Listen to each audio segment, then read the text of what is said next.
"It was a tough fight, Albert," said Grierson, his face still showing the signs of the struggle.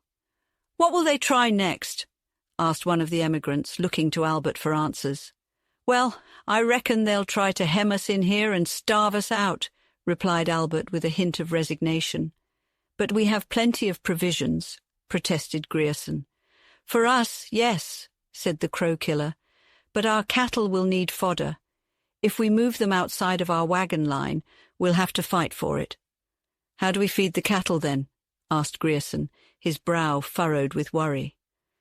"That's what the red skunks are calculating on," said Albert grimly. "If they had stampeded our beasts last night, they would have had us." "That's why you tied them up so securely," interjected one of the emigrants.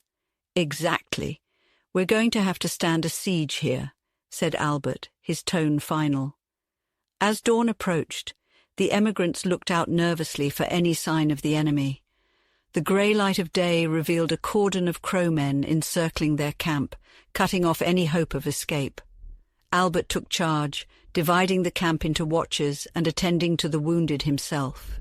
They would have to remain vigilant, ready for whatever the crows threw their way. Albert glared at his enemies, a vicious look in his dark eyes. "If I don't take down a few of your big shots before the sun sets, then I'm a damn fool," he snarled, shaking his fist in their direction. He then commanded his companions to begin preparing breakfast. "We can't fight if we don't have our strength, and luckily we've got enough grub for us humans, if not for our beasts," he remarked. With that, the women set to work busily cooking, but as they did, they realized Daisy was nowhere to be found. Mrs. Grierson and Eunice had initially assumed she was in another wagon, but it soon became clear she was missing entirely. Dave grew agitated and worried, but Albert remained cool and unflappable. He demanded to know all the details, and Eunice revealed that Daisy had left their wagon with Elder Allen to visit Dave. They searched for Allen, but he was nowhere to be found. Patrick, his son, claimed to know nothing of his father's whereabouts. With both Daisy and Allen gone, Patrick was now the sole heir to Rattlesnake Gulch, and he decided to stay quiet to avoid scrutiny. One could only assume that the elder Allen had taken Daisy, gone beyond the picket line, and fallen into the hands of the savages. Dave and Albert had walked off together. "Well," spoke Dave with a calm voice, despite his trembling lips. "Dave, boy, your girl is in the hands of the crows. There's no doubt about it. That darn fool Allen took her out onto the prairie, and both of them got snatched up." The crow killer's face displayed the sorrow he felt at his friend's misfortune. "Albert," said Dave, resolute, "I'll rescue her if she's still alive from the hands of the crows, and if she's dead, I'll avenge her." "And I'm with you, boy, until the end," cried the crow killer, extending his hand. The two men held each other's hands for a moment, making a solemn pledge. From that moment forth, the Crow Nation had two relentless enemies instead of one. Chapter 8. Long-Range Reconnaissance. After the emigrants had finished their breakfast, Albert pondered a plan to feed their animals. The camp's grass had vanished, but beyond the wagon line there was an abundant supply. The issue was how to safeguard the beasts from the Indians while they grazed. Albert commanded that a pathway be created by pulling apart 2 wagons. Then, in groups of 5, he sent the cattle out to graze. Alongside Dave and Grierson, who was an excellent marksman, he rode ahead of the livestock. The crows made a grab for the first 5 cattle that ventured out, but the moment they were within reach, Albert fired a shot into the shoulder of the first animal, halting their progress. The whites' rifles had more considerable range than the Indians' firearms, providing them with a clear advantage. The crows then resorted to their usual tactic of cowering behind their horses, galloping past the cattle and shooting at them. The whites quickly ended that tactic by targeting the Indian horses, and after the crows lost 3 steeds, they abandoned the attempt, allowing the emigrants' livestock to feed in peace. "Well, thar's another idea of the redskins blocked," exclaimed Albert. "I reckon they won't leave us or our cattle to starve." "But we can't move ahead," stated Grierson, "while they keep surrounding us." "Of course not," replied Albert. "But they'll grow tired of sitting out there watching us. Before too long, you'll see. Another point, I ain't about to stay put here and let 'em be. Soon enough I'll stir 'em up a bit, just watch." And so, after all the cattle had been taken care of, Albert and Dave had a confidential meeting. "Dave," confided the crow killer, "I plan on going out for a scouting mission among the crows to see what they're up to." "May I join you?" Dave inquired. "No, you stay here in charge of the train," Albert said. "But after I leave, if the crows to the north and east don't seem to be up to anything, select a small group of about 5 or 6 skilled men and ambush yourself about a half-mile beyond the bend in the timber on the river bank. I plan to take advantage of the timber on the bank to sneak into the crow camp and see what they're up to. Once I've gathered all the information I can and am ready to leave, I'll guide some of the red devils straight into your ambush." Dave urged caution. "Be careful, Albert. Don't recklessly run into danger." "You bet," Albert replied. "I value my scalp too much to let those painted snakes get their hands on it without a fight. I also want to find out if the little girl is still alive. I assume you want to know that as well, Dave. But it's better if I go. There's no hope of snatching her out of the Redskins' hands yet, but I can find out whether she's alive or dead. You know, Dave, there isn't a man in the Northwest who knows the crows as well as I do. Will you stay behind, look after the camp, and let me go?" Dave agreed, but with a heavy heart. "You're right, Albert. It's better that you go. If I saw her with those red devils, I would do something not only to endanger my own life but hers too. Go then, in God's name. I will follow your instructions faithfully." "That's exactly how it should be," Albert said, patting Dave's shoulder. "Here's what I plan to do. I'm going to take advantage of the timber to sneak up the riverbank and infiltrate their camp. From what I saw on the prairie, I'm convinced that their headquarters are up the river. They won't keep a strict guard since they've been fighting all night, and they won't expect a visit. If I can get close enough to hear their conversations, and you know I'm fluent in the crow language, I'll discover what their plans are, and perhaps the fate of the little girl. You just ambush your men about half a mile above, and wait in the bushes until you see me. I'll lead some of the red imps straight into your fire. That's all I've got to say." The guide had vanished under the wagon at the riverbank, leaving Albert, known as the Crow Killer, to venture forth into the thicket alone. Every movement he made was silent and deliberate, his sharp ears listening intently for any noise that might give away his position, while his piercing eyes scanned the dense forest for any signs of the enemy. The savages were camped roughly 300 yards away, and Albert knew he was getting closer. As he approached the end of the thicket, he saw an open glade before him, roughly 100 feet wide, before the forest resumed on the other side. In the middle of the glade sat a crow chief, lazily cutting the grass with his tomahawk while keeping a vacant gaze on the distant prairie. Crossing the glade would be risky enough, but doing so with the Indian sitting there on watch made it nearly impossible. Albert surveyed the situation, muttering to himself in frustration. The crow was right in his path, with a carbine on the other side and no way to get by him. The crow killer knew that the crows must have recently raided an Uncle Sam wagon train, and he longed to get his hands on the man before him. After pondering his options, Albert realized that he could not cross the glade, but perhaps he could find a way around it. He looked to his right, but the open prairie held no hope. Then his gaze shifted left, towards the river. He saw the little stand of trees on the opposite bank, just like the one he was hiding in, and he knew that it could be his way through. "Thunder!" he exclaimed, talking to himself for a moment. "I could have gone up the other side of the river, but then," he thought it through carefully, "I'd be just as stuck as I am now. I can't cross the river again without being seen any more than I can get through this glade. Jerusalem, where are my ideas?" The hunter tried to think of a method to cross the open space without being seen by the guarding Indian. Then the Indian yawned loudly, and the hunter had an idea. If he'd just go to sleep for 2 minutes, just that long, and I'd have him gone, he muttered to himself. But the Indian showed no sign of sleeping. The hunter bit his lips in frustration, his eyes wandering around vacantly. He chanced upon the opposite bank of the river and suddenly smiled. He knew how he could cross the glade or turn the Indian's position.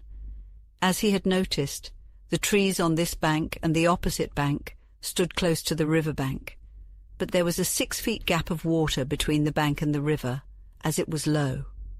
The spring freshets had eroded the bank and tunneled the sand under it, creating some space underneath the brink. "I've got it!" the hunter exclaimed in triumph. "If this bank is hollowed out underneath like the other one, all I have to do is get down to the edge, get under the bank, and crawl along until I reach the timber again. The bank will hide me snug as can be." So the hunter quietly left his place at the edge of the timber and wormed his way, snake-like, to the river bank. Then he lowered himself slowly into the water, which was fringed with soft clay earth, before crawling noiselessly under the overhanging bank towards safety. The crow killer had accomplished his mission with ease, reaching the safety of the timber on the opposite side of the glade without arousing suspicion from the savage Indian.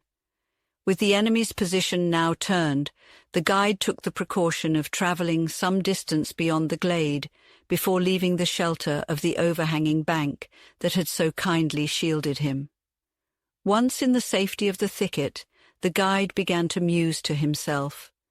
"Seems to me," he thought, "that I once heard one of the soldiers at Fort Benton say that it was bad policy for an invading army to leave a strong post of the enemy in their rear. Now, as I suppose I stand for the same as an invading army, it would be bad policy for me to let that crow hold his position without a try to boost him out of it. 'Cause if I should happen to get into any little difficulty beyond here with the crows, my only chance of escape is by this timber. 'Cause on the prairie, their horses would run me down easy as falling off a log. Therefore, it's very clear to my mind that the first thing to be done is to put that crow out of the way." With this in mind, the guide cautiously made his way through the timber, approaching the Indian from behind. His calculations were so precise that, after only 5 minutes of progress, he could distinguish the figure of the Crow chief on the outskirts of the timber. "There's the Red Devil," muttered the hunter. Just then he happened to step on a dried twig, which snapped under his weight. In an instant the crow killer sank to the ground in silence, as swift as the lightning's flash. The quick ear of the Indian caught the sound of the breaking twig, and he lazily turned his head in the direction of the noise. Though prompted by mere curiosity rather than alarm, as he had no sense of danger, the Indian looked for the foe before him rather than behind. For a brief moment, the Indian kept his eyes fixed on the direction of the crow killer. All was silent, and no sound came from the little thicket. The Indian's keen senses had led him to the thicket, but upon realizing the noise was from a mere animal, he resumed his watch. The crow killer, or Albert, breathed a sigh of relief at the close call. He chuckled at the idea of any Indian possessing as much skill and sense as a white man trained in their ways, as he believed their red bodies lacked the proper intellect for it. Albert quietly approached the Indian with his hunting knife drawn, ready to strike. The Indian was caught off guard, exhausted from the previous night's battle, and lounging on the grass with his rifle nearby. Albert pounced on the unsuspecting warrior, grabbing his throat with one hand, while plunging the knife deep into his chest with the other. The Crow chief's life quickly faded away, leaving another brave of the Crow nation dead at the hands of the avenger. As he knelt by the dead warrior, a strange expression crossed Albert's face. He examined the young man's painted features, wondering if this was his first battle. He pondered the fact that White Vulture, a fellow member of the Crow nation known for his fierce fighting skills, was not much older than this youth. Albert couldn't help but marvel at the strength and bravery of these warriors, even if they were his sworn enemies. "It's a shame to kill these red devils," the guide muttered, his teeth clenched in anger. "But when I remember the wrongs they've done me, curse them. When I think of my father dead at their hands and my little Indian wife they stole from me, and then my twin boys, who would be around this fella's age if they were alive today. It makes me feel so bitter. If I had the power, I could wipe out the whole darn Crow nation with as little remorse as killing a wolf. Someday, I'll learn the truth about my wife and boys. It pains me to think that perhaps the Crows didn't kill my boys but raised them as Crow warriors, trained to fight against their own father. Eventually I might meet and kill them, or they might kill me. Though I believe I'll recognize them. They must look like their mother and somewhat like me, he said. The old hunter fell silent for a moment, then gently placed the lifeless body of the Indian against a tree facing the prairie. "There," he said to his companion. "If any of those red skunks come by, they'll think he's on watch. They won't realize he's dead unless they're close enough. Now, I think I can sneak into the Crow camp without incident. But I must be careful and avoid running into them before I'm ready, as I don't want to start a fight." Albert grabbed his rifle and headed toward the Crow camp, his determination to uncover the truth about his family giving him strength. Chapter 9. The Crow Indians Gather. The Crow killer made his way back to the riverbank, reaching the spot where he had left it before. He descended under the bank and then turned up the current, leaving no trace of his footprints in the water. With a sly chuckle, he thought, "I guess the Crows will have some difficulty following me. If they find the dead Indian, then they'll track me to the river, and then they'll be bothered. They won't think for a single moment that I've gone upstream right into their camp, because that's foolhardy. But bless their stupid souls, the bold game is the one that wins in the long run." He continued, "No, of course they'll imagine that I've gone down the river, and they won't dare to track me very far in that direction for fear of getting within range of our rifles. I think I've fooled 'em about as cute as it can be done. They'll get sick of tackling the Crow killer before long, I reckon. If they don't, they're bigger fools than I take 'em to be." So, hiding himself behind the overhanging bank, the Crow killer went cautiously up the river. It was necessary to ascend the bank again to get within earshot of the Indians, but leaving no traces of his feet on the soft clay bank was a puzzle. Circumstances favored him, though. Right before him, a stunted oak grew out of the bank and overhung the stream. Grasping the trunk with his hands, he lifted and swung himself up over the bank, his feet finding a resting place on the bottom of the tree trunk, and thus leaving no mark. Having reached the bank once more, he plunged again into the thicket. After advancing a few steps, he heard the sound of horses pawing the ground, a sure sign that he was near the camp. Cautiously, he stole forward a few steps more, when the thicket ended suddenly. Before him, he saw another little glade, not occupied by a single savage like the other, but by a score or more of the Red Braves. Stretching himself flat on the ground, the Crow killer wormed himself forward among the tangled underbrush until he reached the very edge of the thicket. From there, he could command a full view of what was going on and hear nearly every word that was said. True to his assumptions, he looked upon the main camp of the war party. On the prairie near the woods, the party had tethered their horses, including the wild Indian ponies, tough as their masters, the Red Chiefs. 30 warriors gathered in a small glade, while the scout determined the rest were watching the emigrants' camp. Most of the warriors, except for 8 who seemed to be the main chiefs, were scattered around near the horses, lounging on the ground. The 8 chiefs, which included White Vulture, formed a circle in the middle of the glade, apparently holding a council. The scouts supposed the session had just begun since the calumet passed among them, from mouth to mouth. The guide felt restless. "Let's see what the Red Devils are after," he thought. His eyes searched for the little girl amongst the Indians who were near the horses. "Where on earth is she? Can those redskins have killed her?" Even though the Crow killer was accustomed to gruesome sights, he couldn't help but shudder at the thought of Daisy lying dead on the prairie, and her stunning red-gold hair serving as a trophy of victory to some savage chief. Once the pipe had circled around, Thundercloud, the chief's uncle, spoke. "My brothers are in council. They have hearts as brave as the great white bear, and their tongues are as straight as an arrow. Will the chiefs of the Crow Nation attack the white wagons again, or will they go to their lodges in the great mountains? A muscular savage, who had black paint streaked across his face, stood up. It was Black Dog, the same Indian who had taken Daisy the previous night. The scout could easily see that Black Dog was a rival of White Vulture.